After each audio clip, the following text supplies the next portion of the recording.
ang pagbubunyag kung kailan nagkaroon ng relasyon si Bunso Mix Malino, ang detalye ating alamin.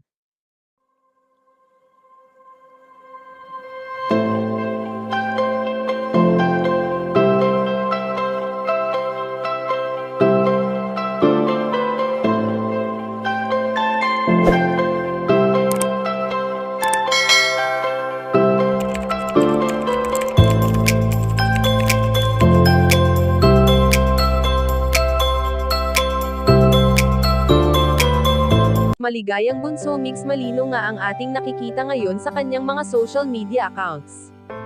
Sa ilang taon na nakitaan natin ng pagiging malungkot ang binata, ay tila ba ngayon ay bumabalik na ito sa dating masiyahin at walang iniisip na problema. Hindi na bago sa atin ang nakaraang pagiging emosyonal ni Bunso Mix Malino, dahil sa masakit na kanyang pinagdaanan, ito ay dahil na rin sa masasakit na pangyayari sa kanila ni Cutie Mahal.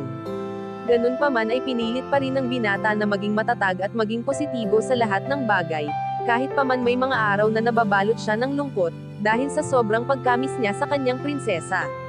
Matatandaan na hindi naging madali ang takbo ng buhay ni Bunso Mix Malino nang iwan siya ng yumaong si Cutie Mahal, dahil sa samat-saring intriga ang nagsilabasan noon.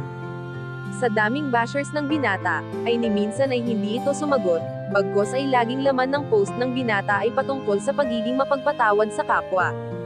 Subalit ngayon nga ay usap-usapan kung kailan nagkaroon ng relasyon si Bunso Mix Malino, at ito ay agarang nabunyag dahil na rin sa noon pa man ay usap-usapan na ito. Nagkaroon ang binata ng relasyon year 2013, hindi naman lingid sa ating kaalaman na noon pa man ay nakikita na natin na nagkakamabutihan si Bunso Mix Malino at ang prinsesa nitong si Cutie Mahal. Kayo mga kachika, anong masasabi nyo dito? Please leave the comment and don't forget to subscribe.